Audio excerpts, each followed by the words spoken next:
నమస్కారం గురుగారు. మాతృదేవోభవ పితృదేవోభవ ఆచార్య దేవోభవ ఓం నమో మాందేశ్వరాయ నమ. సార్ ఇప్పుడు ఎక్కడ ఎవరికీ తెలియంది కొత్తగా మీరు అందరికీ పరిచయం చేస్తూ ఉన్నారు. పదో గ్రహం. అందరికీ నవగ్రహాలు ఒకటే తెలుసు. ఇప్పుడు మీరు పదో గ్రహం ఇప్పుడు శ్మశాన వాటికల్లో పెడతా ఉన్నారని చెప్పారు సార్. దాని గురించి మీరు ప్రేక్షకులకి చెప్తారా సార్? ఈ పదో గ్రహం అంటే మన తెలుగు రాష్ట్ర ప్రజలకు విశేషంగా తెలియదు ఈ గ్రహం గురించి. ఈ గ్రహము చాలా చాలా ముఖ్యమైనది జ్యోతిష్ శాస్త్రంలో. ప్రతి ఒక్కరి జీవితంలో దుస్సంఘటనలు దుర్మరణాలు సూచించేటువంటి గ్రహం ఇది. ప్రేత గ్రహము అంటారు. ప్రేత గ్రహం అంటే వినడానికి కాస్త భయపడతారు. వాస్తవంగా ప్రేత గ్రహమే, శరీరం ఉండదు. ఇది నవగ్రహాల మధ్యలో తిరుగుతూ ఉంటుంది. ఈ గ్రహం ఎక్కడుంటే అక్కడ తత్సంబంధమైన జీవకారకత్వం దుర్మరణం అవుతుంది. ఉదాహరణకు 4వ స్థానంలో మాంది అనే గ్రహం లగ్నం నుంచి ఉంటుంది. 4వ స్థానం ఏంది? మాతృ బంధు కారకత్వం సూచిస్తుంది. అంటే బంధువుల్లో వీళ్ళకి దగ్గర బంధువులు ఎవరైనా తల్లికి సంబంధించినటువంటి బంధువులు అంటే మాతృ స్థానం కాబట్టి, అంటే తల్లికి సంబంధించిన అక్క చెల్లెలు కావచ్చు, అక్క చెల్లెల కుటుంబాలు కావచ్చు, తల్లికి సంబంధించిన అన్న తమ్ముళ్ళు వాళ్ళ కుటుంబాలు కావచ్చు, దుర్మరణం పాలవుతారు. అంటే యాక్సిడెంట్లు, సూసైడ్లు, సడన్గా అనారోగ్యం వచ్చి ఆయుష్ తీరకం చనిపోవడము, ఇటువంటివి సూచిస్తుంది. అదే 6వ స్థానంలో ఉంటే తనతో సహచర ఉద్యోగులు లేదా శత్రువులు దుర్మరణం పాలైపోతారు. అది మంచిదే. 6వ స్థానంలో ప్రేతగ్రహం ఉండడము, శత్రువు దుర్మరణం పడడం, సూసైడ్ చేసుకోవడం ఏదో ఒకటి. అబ్బా వాడికి ఏదో పనిష్మెంట్ అయింది, నన్ను ఇబ్బంది పెడుతున్నాడు, వాడికి ఈరోజు ఏదో మూడింది అక్కడ అతని ఇక్కడ మాందే తెలియజేస్తుంటే అక్కడ సూసైడ్ చేసుకుంటాను అర్థం అనమాట. ఇది విచిత్రాలు, జ్యోతిషశాస్త్ర విచిత్రాలు ఇవి. 7వ స్థానంలో ఉంటే భార్యే వ్యాపార భాగస్వామి, జీవిత భాగస్వామి. ఎంతోమంది సూసైడ్ చేసుకుంటున్నారు కదా. అయ్యో అతను ఏమి అనండే బాగా చూసుకుంటాడు అమ్మాయిని, ఎందుకు ఒక చిన్న విషయాన్ని హట్టే చేసుకునేస్తుంది. నేను చేస్తాను 2 బిజినెస్ సార్ చేసుకో అంటాడు అతను క్యాజువల్గా. అంటే నేను చచ్చిపోతానని అంటావు, చనిపోమంటే చెప్తావా, చిన్న విషయానికి చేసుకునేస్తారు. అక్కడ మాందే ఉంటాడు. ఈ మాందే అనే గ్రహము శనేశ్వరుని కుమారుడు. నవగ్రహాలు నిస్సహాయ స్థితిలో ఉన్నప్పుడు ఉద్భవించాడు. నవగ్రహాలు అనేది నిస్సహాయ స్థితి. అవి గ్రహాలు మొత్తం నవగ్రహాల ప్రభావంతో, నవరంధ్రాలతో, నవమాసాలు తల్లి కడుపులో ఉంటే మనం పుడతాము. మరి అవి నిస్సహాయ పరిస్థితి. రావణ బ్రహ్మ వరగర్వంతో తన కొడుకు ఇంద్రజిత్తును పుట్టించుకోవడానికి అతను ఒక మంచి జ్యోతిష్ శాస్త్రవేత్త, అతను జ్యోతిష బ్రహ్మ. శనేశ్వరుడు లాభ స్థానంలో ఉన్నప్పుడు పుట్టినవాడు జితేంద్రుడు అవుతాడనేది జ్యోతిష్ శాస్త్రం చెప్తుంది. శనిగ్రహాన్ని బలవంతంగా లాభస్థానంలో పెట్టించి తను ముహూర్తం పెట్టుకుంటాడు. అప్పుడు శనేశ్వరుడు ఆయన డిసిప్లిన్ ఆర్మీ చీఫ్, ఆయన అంటే అంతకన్నా స్ట్రిక్ట్గా ఉంటాడు, కర్మకారకుడు. ఆయన ఎవరో ఏదో నిర్బంధం చేశారని జ్యోతిష్ శాస్త్రం నవ్వుల పాలు చేయడు. ఆయన తన కుడికాలు తీసి ద్వాదశ స్థానం అంటే వ్యయము నష్టంలో పెడతాడు. ఆ లగ్నానికి కాలు మాత్రం పెడతాడు. ఉన్నది 11లో ఉండి కాలు నష్టంలో పెడతాడు. రావణ బ్రహ్మ ఆగ్రహానికి గురయ్యి ఆ కాలుని ముక్కను ఖండిస్తాడు. ఆ విరిగిన ముక్క ఎగిరి ఇంద్రజిత్తు జన్మ లగ్నంలో పడుతుంది. శనేశ్వరుడు యొక్క కాలు 12లోంచి ఎగిరి జన్మ లగ్నంలో ఇంద్రజిత్తుకు పడుతుంది. అదే ఒక గ్రహమైంది. అప్పుడు ఆ విరిగిన ముక్కే గ్రహమై అది ప్రేతమై రాముడి బాణంలో ఈ మాంది అనేటువంటి వర్చువల్గా పెట్టి వదిలితే రావణాసురుని చీల్చి పొట్ట చీల్చి దుర్మరణం పాలు చేస్తుంది. ఇంద్రజిత్తును చంపుతుంది. అదేవిధంగా కుంభకర్ణుని చంపుతుంది. అంటే రామసేవకే అవతరించిందని చెప్పొచ్చు ఈ గ్రహం. అంటే మిగిలినటువంటి గ్రహాలు కూడా ఏం చేయలేకపోతాయి. ఏంద్రా వీడు ఇలా చేస్తున్నాడని. అతనికి ఆ స్థాయి వర ప్రభావం ఉంది. అంటే ఇది ఒక విధమైనటువంటి ఒక భయానకమైనటువంటి ఒక సందర్భంలో పుట్టినటువంటి గ్రహం ఇది. అప్పటి నుంచి ఈ గ్రహము దుర్మరణాలు, సామూహిక మరణాలు. ఈ మధ్య ఒక ఫ్లైట్ పడిపోయింది, దాంట్లో 2 బతికారు. తెలుసా మీకు? ఫ్లైట్లో ఎంతమంది బతికారు సార్? 2 బతికారు. వాళ్ళకి మాందే యొక్క అనుగ్రహం ఉందని చెప్పొచ్చు. అంటే చనిపోయిన వాళ్ళు మనం వాళ్ళ యొక్క ఆత్మశాంతికి మనం ప్రార్థించాలి. అంటే అటువంటి సంఘటనలు తెలియజేస్తుంది. ఎక్కడన్నా ఒక దుర్మరణం జరుగుతూ ఉందంటే మృత్యుదేవత అంటారు. ఇప్పుడు రతి మన్మధులు భార్యాభర్తలు, శివపార్వతులు, లక్ష్మీ నారాయణులు, ఎవరికైనా భార్యాభర్తలు స్త్రీతత్వం పురుషతత్వం కలిస్తేనే సృష్టి ధర్మం. మరి మృత్యుదేవత అంటారు. ఆమె భర్త ఎవరు మీకేమైనా తెలుసా? గండపురుషుడు. మృత్యుదేవత గండపురుషుడు కలిసిన చోట మృత్యువు సంభవిస్తుంది. దాన్ని ఇండికేట్ చేసేవాడే మాంది. కాబట్టి ఈ మాంది అనేది దుర్మరణాన్ని సూచిస్తూ ఉంది. ఈ ఇప్పుడు వారంలో చనిపోయేవాడు నెల తర్వాత కలెక్టర్ అవుతాడంటే ప్రయోజనం ఉంది. ఇంకా అతను వారంలో చనిపోతాడు, నెల తర్వాత కలెక్టర్ అవుతాడు, ఇంకోటి అవుతాడంటే ఏం ప్రయోజనం? ఇక్కడ మనకు ఆయుష్ ఉండాలా, మనం బతుకుంటే కదా ఏదైనా అనుభవించడానికి. ఆ దుర్మరణాన్ని సూచించేటువంటి గ్రహము ఈ మాంది గ్రహము. ఈ మాంది అనే గ్రహము మాన్ రాసుంటారు, కానీ కుండలి చక్రంలో ఆ మాను పట్టించుకోకుండా మిగిలిన 9 గ్రహాలు పట్టించుకుంటున్నారు. ఒక అబ్బాయికి 7వ స్థానంలో గురువు ఉంటాడు. ఆ అబ్బాయికి రూపగుణశీల సౌందర్యవతి సర్వసులక్షణ లక్షిత జాతకురాలు అబో ఓహో అని చెప్తారు. అమ్మాయి భార్యగా వస్తుందని చెప్తారు. గురువు ఉన్నాడు కాబట్టి పెండ్లి కాదు. మరి గురువు ఉన్నప్పుడు అటువంటి ఆ అమ్మాయి రావాల్సింది మరి పెండ్లి ఎందుకు కాదు? అక్కడే మాందే ఉంటాడు, వశీకారం ఉండదు. ఈ అబ్బాయిని ఎక్కడో తేడా వస్తుంది. ఇప్పుడు పెళ్లి చూపులు అంటే ఏమి? ఒకరికొకరు వశమవుతారా లేదా అని కనుక్కోవడమే పెళ్లి చూపులు. ఆ అమ్మాయికి ఇష్టపడుతుందా, ఆ అబ్బాయి అమ్మాయి ఒకరినొకరు ఇష్టపడతారా, ఆ తర్వాత పెద్దవాళ్ళు ఏమైనా చేయగలుగుతారు. ఆ వశీకార సమయం, అది వశీకార ప్రోగ్రాం. అది నాకు నచ్చలేదు అబ్బాయి అనిందంటే ఎవరు ఎంచలేరు. కాబట్టి అక్కడ మాంది ఉంటే భార్యస్థానంలో అబ్బాయి ఎంతన్నా బాగుండి, ఎంత ఆస్తన్నా ఉన్ని, ఒకే కొడుకుని కూర్చొని ఎంత తిన్నా తరగనాస్తున్నా కూడా మాంది అనే ప్రేతగ్రహం ఉండడం వల్ల వీళ్ళు గురువునే చూస్తూ ఉంటారు. ఏ జ్యోతిషులు ఉన్నా గురువు ఉండడం బ్రహ్మాండం జరుగుతుందంటారు. అంటే ప్రేతగ్రహము శుభగ్రహంతో కలిసినప్పుడు ఏమవుతుంది? తాగే నీటిలో బురద పోసినట్టు అవుతుంది. జన్మ లగ్నంలో మాందే ఉంటాడు. కన్ఫ్యూజన్స్ మన పైనే, దేహం పైనే కన్ఫ్యూజన్స్. నా మాటకు చలామనే లేదు, నేనేం చెప్పినా ఎవరు పట్టించుకోరు, నాకు అన్నీ విరుద్ధంగా జరుగుతున్నాయి, నాకే ఎందుకు ఇలాగా, నేనేది తప్పు చేయను, ఏ తప్పు చేయను, నాకే అన్ని కష్టాలు. కన్ఫ్యూజన్స్. నష్టం జరిగిన తర్వాత ఐడియా వస్తుంది. అదే ద్వితీయ స్థానంలో ఉంటే క్యాష్ పాయింట్, బ్యాంక్ పాస్బుక్, 2వ ఇల్లు అంటే అక్కడ వచ్చి మంది కూర్చుంటే ఏమవుతుంది? మనీ ఫ్లోటింగ్ రాదు. కాబట్టి ఈ ఎక్కడ ఏ స్థానంలో ఉంటే ఆ స్థానంలో ఆ స్థానానికి సంబంధించి పీడ ఉంటుంది. ఆ స్థానానికి సంబంధించినటువంటి బంధుకారకత్వాలు దుర్మరణం పాలవుతారు. కాబట్టి ఈ మాంది గ్రహము 12 ద్వాదశ స్థానాలు ఎక్కడో చోట ఖచ్చితంగా ఉంటాడు. ఎవరికి మాంది వాళ్ళ జాతకంలో లేడు అనేటువంటి విధంగా కుండలిని ఏర్పడదు. ఈ మాంది గ్రహం యొక్క ప్రత్యేకత ఏమంటే, ఎక్కడ ఉంటే అక్కడ నుంచి ముందు స్థానాన్ని, తన ఉన్న స్థానాన్ని, తన వెనుక స్థానాన్ని 3 స్థానాలు డ్యామేజ్ చేస్తాడు. 3 స్థానాలు డ్యామేజ్ అయినట్టే ఉన్న 12లో అది ఏమవుతుంది? అక్కడ మనం నవగ్రహాలను చూసుకుంటున్నాము, ఓకే, అవి కూడా ఇవ్వలేవు. నేను ఈ మధ్య ఆర్టిఫిషియల్ ఇంటెలిజెన్స్లో మనము వాట్సాప్లోనే ఏఐ వాట్సాప్లో వచ్చేసి మాంది గ్రహం అని కొట్టాను. అసలు ఆర్టిఫిషియల్ ఇంటెలిజెన్స్ ఉందా లేదా ఏఐ టెక్నాలజీ అంటే సర్రని వచ్చింది మాంది గురించి. ఇది చాలా malefic planet, very dangerous planet. ఇది 6 స్థానాలు డ్యామేజ్ చేస్తూనే వచ్చింది. ప్రతి ఒక్కరి జాతకంలో 6 స్థానాలు మాంది వల్ల డ్యామేజ్ అవుతాయంట. అది ఆర్టిఫిషియల్ ఇంటెలిజెన్స్ చెప్తుంది. నేను 3 స్థానాలు నేను మొత్తుకుంటున్నాను. 3 స్థానాలకే జనాలకు అర్థం కాలేదు. ఇది 6 స్థానాలు డ్యామేజ్ చేస్తుంది. ఇక్కడ ఇప్పుడు నేను చెప్తున్నాను కదా, ఎవరైనా సరే ఏఐలో మాంది గురించి కొడితే వచ్చేస్తుంది. అంటే ఏఐకి కూడా తెలిసిపోయింది సార్. మరి అంతే కదా. నేను చెప్పింది నేనేం కొత్తగా కనిపెట్టిన ఇక ఏం లేదు, ఆల్రెడీ ఉన్నాయి. ఉన్నదాన్ని తెలియని దాన్ని వెలుగులో తీసుకొచ్చాను. ఏఐలో కొడితే ఆటోమేటిక్ ఉంది. 6 స్థానాలు కాడికి ఇంకేం చెప్పాలి? జ్యోతిష 12 స్థానాల్లో అర్థం జాతకాన్ని మాంది శాసిస్తూ ఉంది. కాబట్టి గొప్ప వాళ్ళ కూడా సూసైడ్లు, గొప్ప వాళ్ళ కూడా పెద్ద పెద్ద ప్రమాదాలు, గొప్ప వాళ్ళ కూడా ఆర్థికపరమైనటువంటి భారీ నష్టాలు, కోట్ల నష్టాలు వస్తున్నాయి. దుస్సంఘటనలు అని చెప్పాను నేను. అవి తట్టుకోలేక వాళ్ళు సూసైడ్ చేసుకోవడమే కరెక్టు, ఇంత మించి వేరే ఏమి లేదు అనేటువంటి స్థాయికి వెళ్ళిపోతున్నారు. మరి అది కర్మ సిద్ధాంతం. ఇక్కడ ప్రేతగ్రహం వాళ్ళకు ఫైనాన్స్ అనే ఆ గ్రహం వల్ల ఇంటి వాస్తులు ఏమన్నా ఇబ్బంది కలుగుతాయి సార్? ఖచ్చితంగా కలుగుతుంది. మంచి పాయింట్ అడిగారు.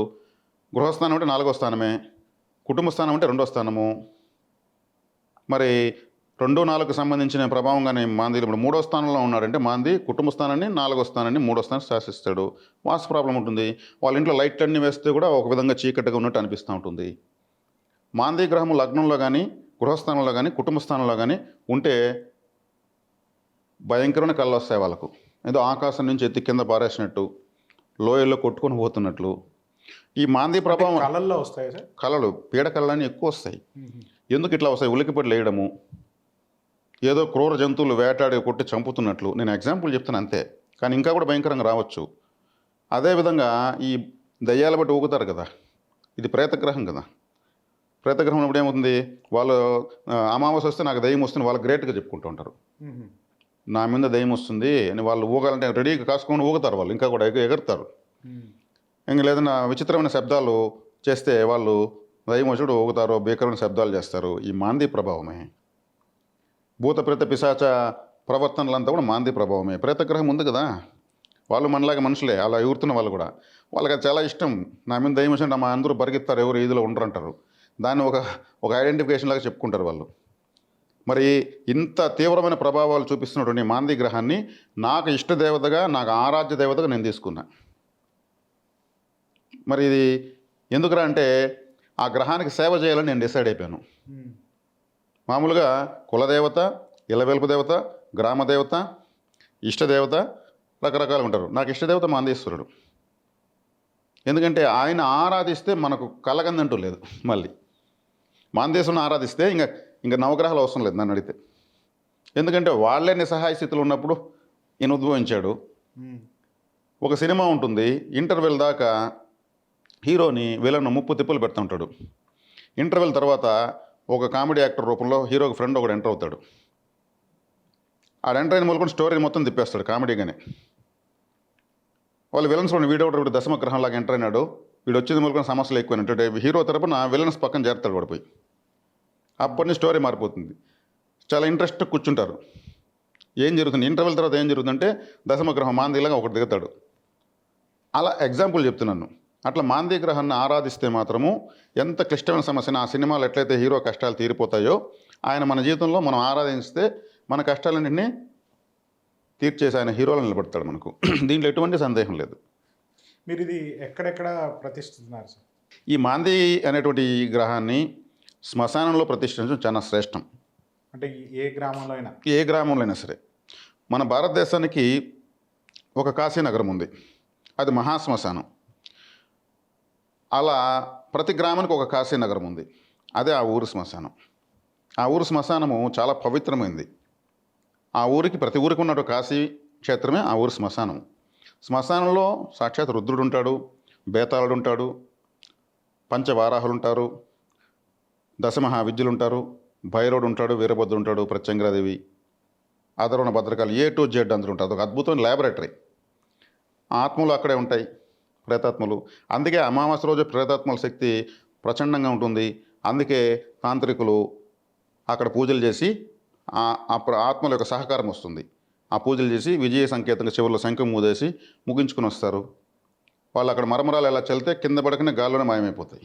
చుట్టూ ఉన్న ప్రేతాలు అట్టే స్వీకరిస్తాయి. చాలా ఇష్టం మరమరాలంటే.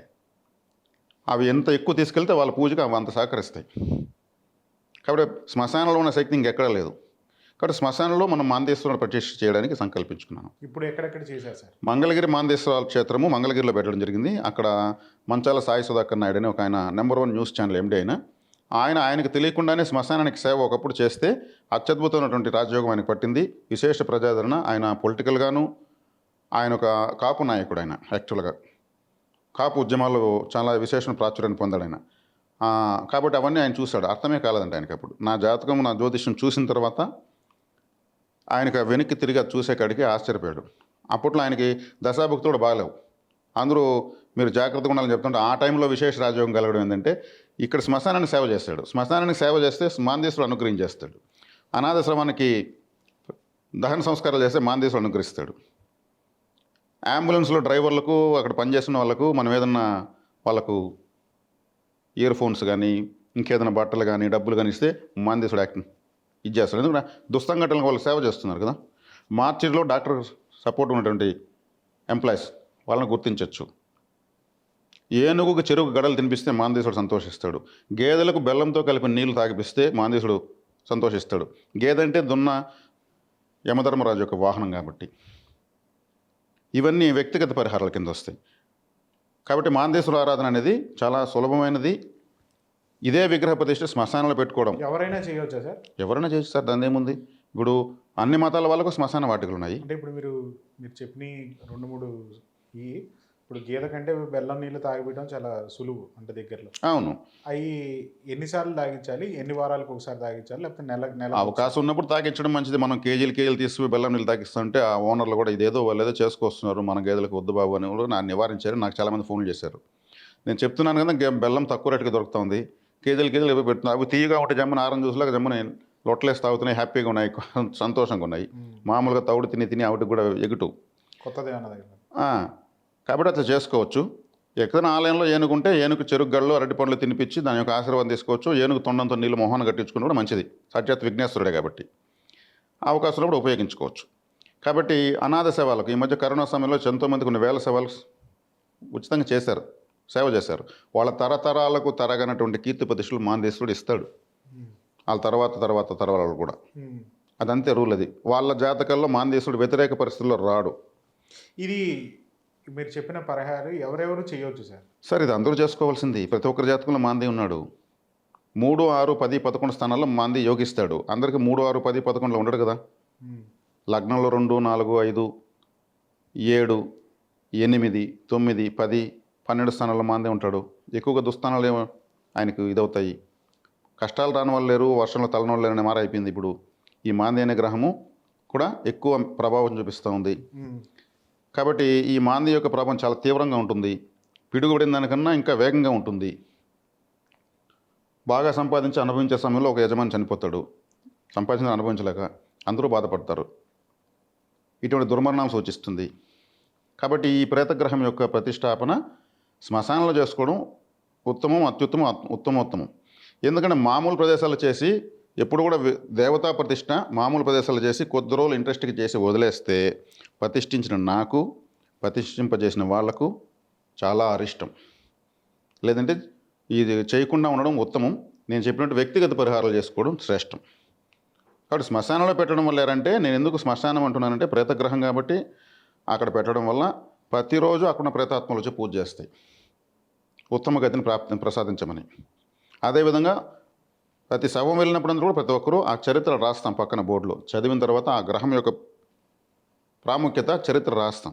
దాన్ని చదువుతారు, నమస్కారం చేసుకుంటారు. ఒక చెంబు నీళ్ళు ఆయనకు అభిషేకం చేసేసి, మేమైనా వచ్చినప్పుడు మమ్మల్ని కూడా కాపాడు స్వామిని. అంటే ఒక పెద్ద ఆఫీసర్ ఉన్నాడంటే ఆయనకు మనం సరెండర్ అవ్వాలి, మన పనులు చేసి పెట్టాలి కాబట్టి నమస్కారం పెడుతుండాలి. అంతే కదా. ఇప్పుడు ఆయన ఒక గొప్ప ప్రతినిధి. కాబట్టి మాందేశ్వర విగ్రహ ప్రతిష్ట ప్రతి ఒక్కరికి అవసరం. కాబట్టి ప్రతిష్ట చేసుకోవాలనుకున్న వాళ్ళకు శ్మశానం ఉత్తమం, లేదంటే వ్యక్తిగత పరిహారాలు చేసుకోవచ్చు. కాబట్టి ఇప్పుడు అందరూ కూడా ఎన్నో పుణ్యక్షేత్రాలు, రామాలయాలు, విఘ్నేశ్వరాలయాలు, అమ్మవారి గుళ్ళు, శివాలయాలు కడుతున్నారు. నేను మాందేశ్వర విగ్రహ ప్రతిష్టకు పూనుకున్నాను. ఆసక్తి ఉన్న వాళ్ళకు అది కూడా శ్మశానం. అక్కడ లేని దేవతంటూ లేరు, దేవతల్లో దేవతను పెడుతున్నాం. ఇది సపరేట్గా ఈ ఆలయం కట్టే అవకాశం ఉందంటారా సార్? సపరేట్గా కట్టదు సార్. ఇప్పుడు కూడా ఆలయాలు, ఉదాహరణకు తమిళనాడులో 1,00,000 ఆలయాలు ఉన్నాయి, 1,00,000 ఉన్నాయి అప్రాక్సిమేట్గా. మరి అక్కడ అనాదిగా ఉన్నటువంటి ఆ ఆలయ వంశపారంపర్యంగా ఉన్నటువంటి అర్చకులు అట్లే కంటిన్యూ అవుతున్నారు, ధర్మకర్తలు అట్లే కంటిన్యూ అవుతున్నారు. ఆ ఆలయాలు కట్టేటప్పుడు రాళ్ళు నీళ్లు మోసిన వాళ్ళ పిల్లలు కూడా ఇప్పుడు కూడా కంటిన్యూ అవుతున్నారు, ఆరాధిస్తున్నారు. అదొక మినీ జపాన్ లాగా ఉంటుంది తమిళనాడు, ఇండస్ట్రియల్ స్టేట్. వాళ్ళకు డబ్బులకి ఇబ్బంది లేదు, వర్షాలు పడకపోయినా వాళ్ళకి ఇబ్బంది లేదు. దైవశక్తి అంత ఉంది వాళ్ళకు. వాళ్ళ కట్టుబొట్టు ఆచారము ఏమాత్రం వదులుకోలేదు. బ్రిటిష్ వాళ్ళు వచ్చి పరిపాలించినప్పుడు కూడా వ్యాపారం చేసుకొని పోంటున్నాయినా మా కల్చర్ని పొల్యూట్ చేస్తే మేము ఒప్పుకోమని నిలబడిన ఏకైక రాష్ట్రంగా చెప్పొచ్చు. కర్ణాటక కానీ తమిళనాడు కానీ పాండిచ్చేరి వాళ్ళు సంస్కృతిని వదలలేదు, సాంప్రదాయాన్ని వదలలేదు. కాబట్టి వాళ్ళకి దైవబలం ఉంది. అన్ని ఆలయాలను ధూపదీప నైవేద్యాలు చేస్తున్నారు. ఎన్నో ఆలయాలు అలా చేయకుండా పాడుపడిపోయినాయి. వాటిని ఆదరించకుండా బాధ్యత ఉన్న వాళ్ళు చేయకపోగా వాళ్ళ వంశాలు నిర్వంశమన్నాయి. కాబట్టి ఈ సపరేట్గా ఆలయం పెడితే దానికి నిత్య ధూపదీప నైవేద్యాలు ఎప్పటికీ ఆగకుండా చేయగలిగేటువంటి విధానం ఏదైనా ఏర్పాటు చేసేది ఉంటే చేయొచ్చు. లేదంటే మాత్రము ఇష్టపడి ముచ్చటపడి చేస్తే దైవ శాపానికి గురికాక తప్పదు. నేను అందుకే శ్మశానాలు పెట్టడం వల్ల ఆరాధన అనేది దేవతకు వస్తుంది. అందున ఇది ప్రేతగ్రహం. ఇప్పుడు ఆ ప్రేత ప్రభావం ఎక్కువ ఉన్న చోట పెట్టడం వల్ల ఆటోమేటిక్గా వచ్చిన వాళ్ళంతా కూడా చక్కగా చేస్తారు. సపరేట్గా పెట్టడం వల్ల అంటే అది చాలా పెద్ద విషయం. అది నేను ఇక్కడ మొన్ననే మన యాదగిరి గుడి దగ్గర ఇప్పుడు మా భూమానంద ఆశ్రమం అని ఒకటి ఉంది. భూమానంద స్వామి అని ఒక అన్నాడు. బోధానంద స్వామి, బోధానంద స్వామి. ఆయన ఆశ్రమంలో మొన్న పెట్టేసి వచ్చాను అమావాస్య రోజు. అక్కడ ఆశ్రమం ఉంది, భైరవ క్షేత్రము, గోశాల ఉంది, చుట్టుపక్కల గ్రామాల వాళ్ళు ఆశ్రమాన్ని ఆదరిస్తున్నారు. అక్కడ నిత్య నైవేద్యాలు జరగడానికి, వచ్చి ఆరాధించుకోవడానికి అవకాశం ఉంది. కాబట్టి అక్కడ ప్రతిష్ఠించడం జరిగింది. అందరూ కూడా చాలా హ్యాపీగా ఫీల్ అయ్యారు. కాబట్టి ఇప్పుడు మనము ఉన్నామంటే 3 పూట్ల మనకు నైవేద్యం కావాలి, భోజనం, మనం కూడా సాగదు. సేమ్ దేవత ఆలయం అన్నప్పుడు ధూపదీప నైవేద్యాలు కంపల్సరీ, ఆరాధనలు కంపల్సరీ. దేనికైనా ఎనర్జీ కావాల్సిందే. ఇలా చేసుకోవడం చాలా కష్టమవుతుంది. శ్మశానం అయితే చాలా అనువుగా ఉంటుంది. లేదేదన్నా ఆశ్రమాలు అయితే ఇంకా మంచిది. 10 మంది వస్తారు, పోతారు. రైట్ గురుగారు, థ్యాంక్ యూ. ధన్యవాదాలు.